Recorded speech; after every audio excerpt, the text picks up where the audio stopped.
Hi guys! Thanks for joining me today. If this is your first time tuning in, welcome and thank you for dropping by. My name is Jane and I'm a fragrance lover. And in this channel, we talk about fragrances. Today, I have 10 fruity perfume recommendations perfect for the heat and humidity of summer. I personally am getting a lot of wear from all this because it has been ridiculously hot for the last couple of weeks here in the Philippines, with heat indices reaching a record high of 53 degrees Celsius. You will definitely crave for some fruity freshness. I have here a tray full of fruity fragrances. Some of these I've spoken about in previous videos. These are mostly feminine leaning fragrances. One bottle may be unisex.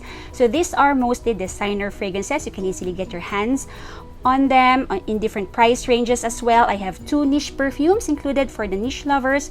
So they come in no particular order. Each of them landed a spot in my small fragrance collection because they're all full bottle worthy to me. So without further ado, let's explore this perfume fruit tray.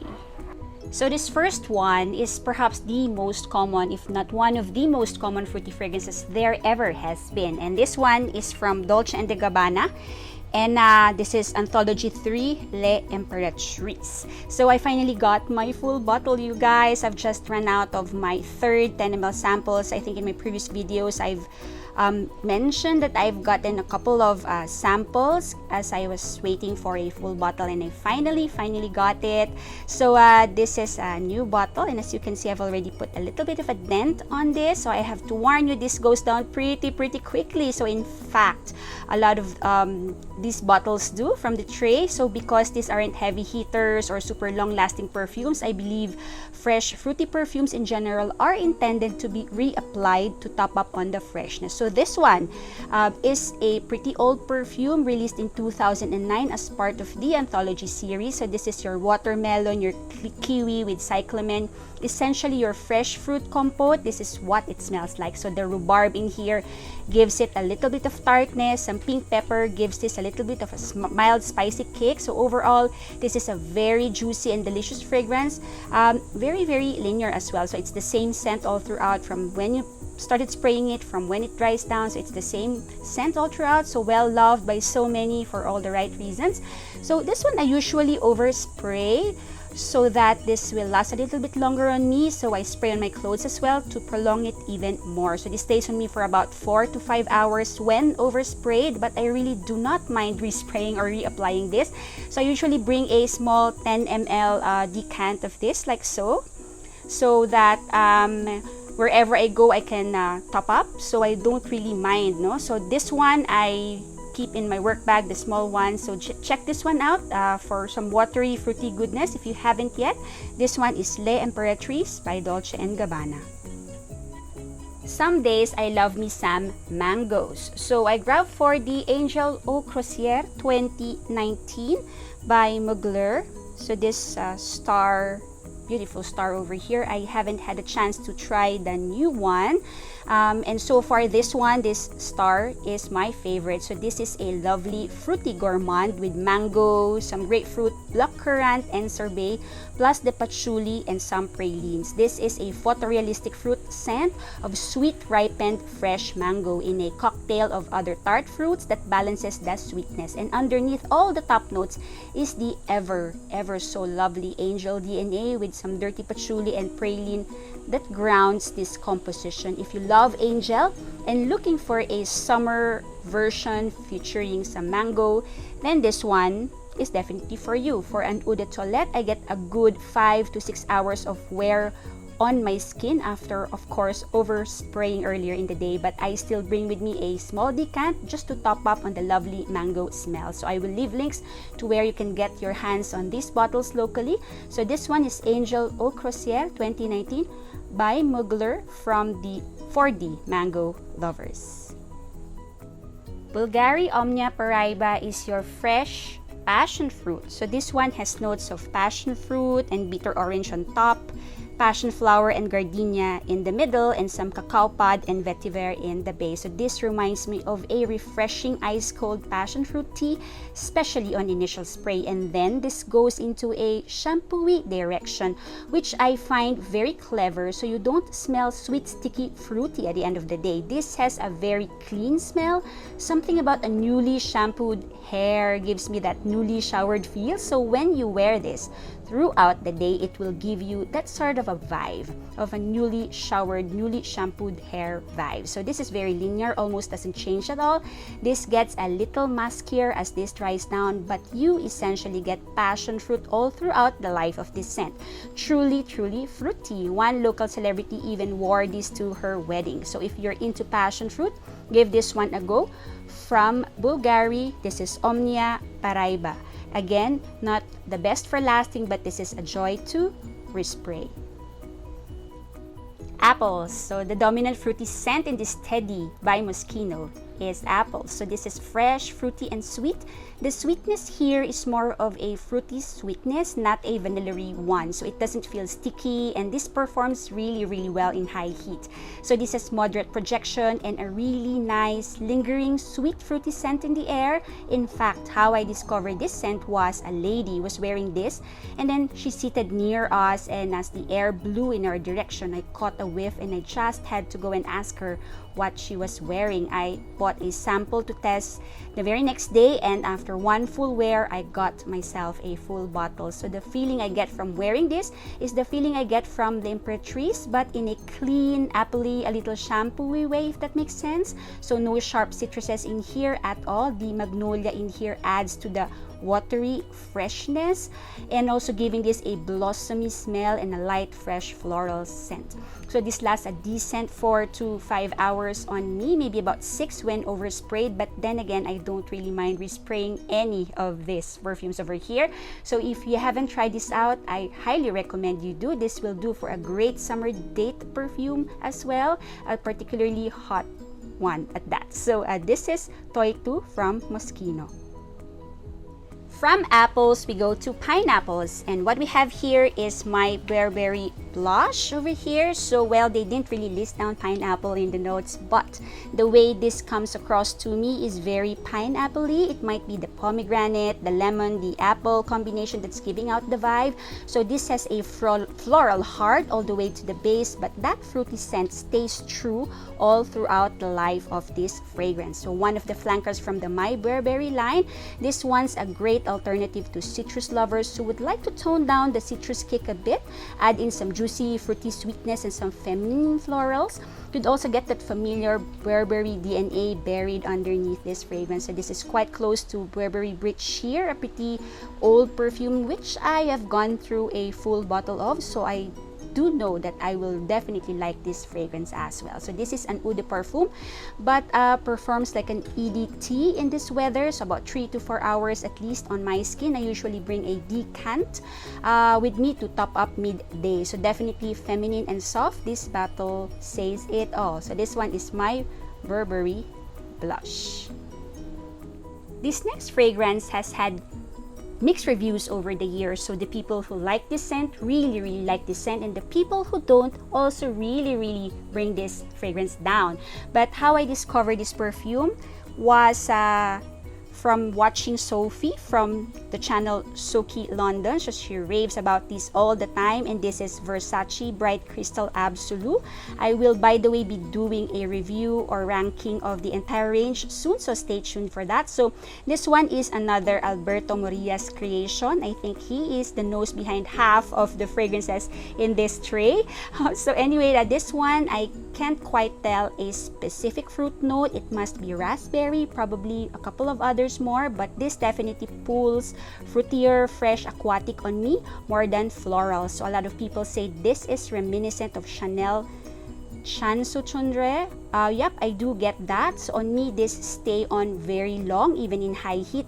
I get about 6 to 7 hours of wear, especially when oversprayed, of course. Some days I don't even feel the need to top up, so that's how long lasting this one stays on me.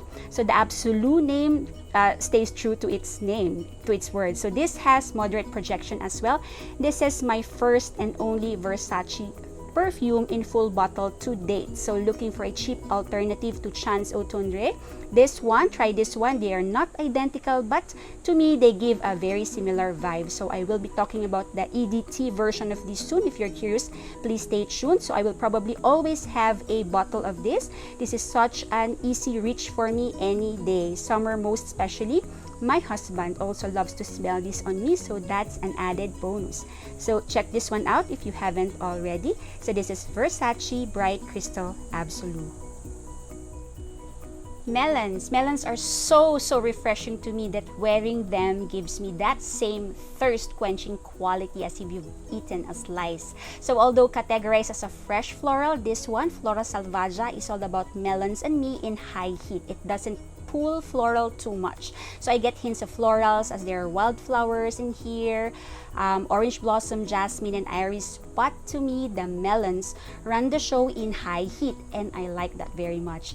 I have an in-depth review of this perfume. I will leave links in this video so where you can look that up. So this lasts about 3 to 4 hours on me. This is an eau de toilette, so I didn't really have much expectations, big expectations on this on the longevity. So, and then this one also sits very close to the skin. So if you love wild bluebell, if you're familiar with wild bluebell from Jo Malone or Insolence from Guerlain, EDT, but would love a lemon, watermelon, winter melon kick, give this one a try. This is a new release from the Aqua Allegoria line by Guerlain, Flora Salvaggia.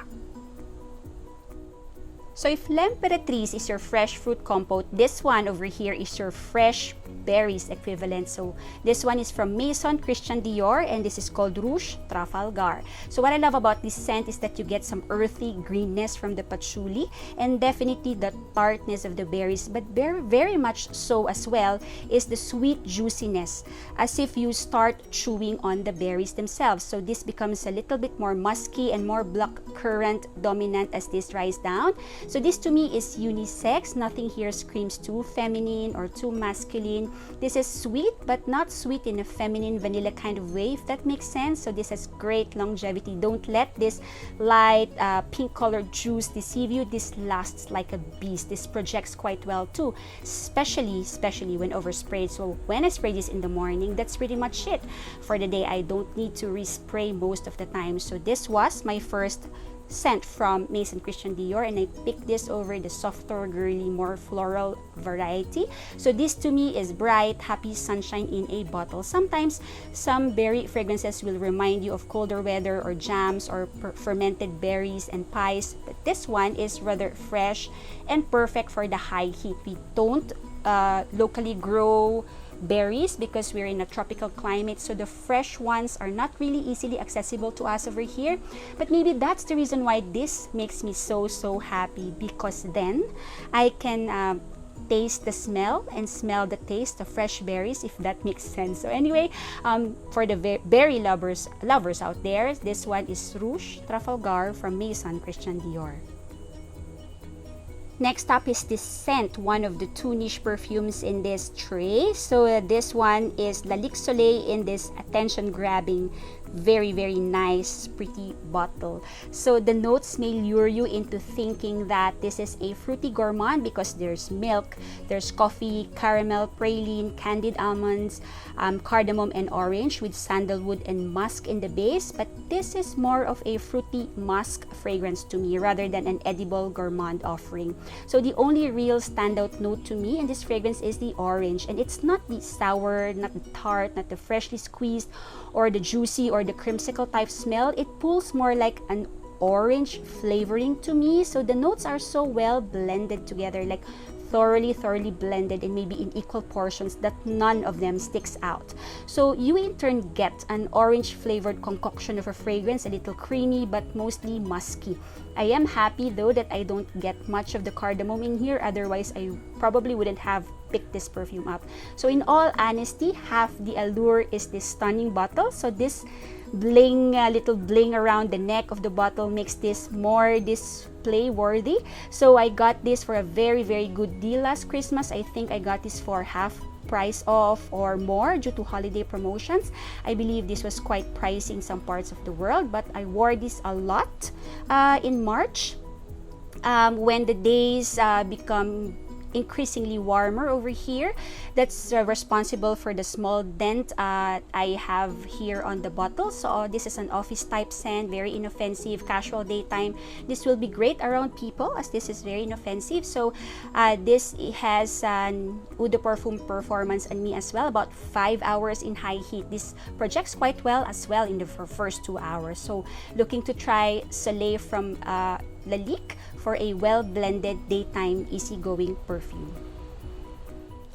Last and also my smallest bottle is in cologne formulation, and this is from Malone, and this is called Tropical Cherimoya. So this is a limited edition fragrance, but I very much know that you can still find this online in fragrance website, discount websites, as well as some online retailers as well. So top notes on this is passion, flower, and pear. Middle notes has Cherimoya, which is a fruit native to Central and South America, but it's very similar to what we locally call as atis. So the base of this has copaho balm and tonka beans. So this is a youthful and vibrant scent. Smells a little bit coconutty to me, maybe from the passion flower.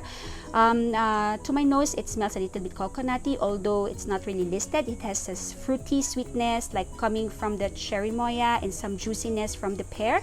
This smells very tropical, maybe even exotic, so which makes the scent quite unique. I have never ever heard of another scent which contains Cherimoya in it. So like most Jo Malone colognes, I get only about 2 to 3 hours of wear, less if it's really hot outside. So this is great for the heat and humidity.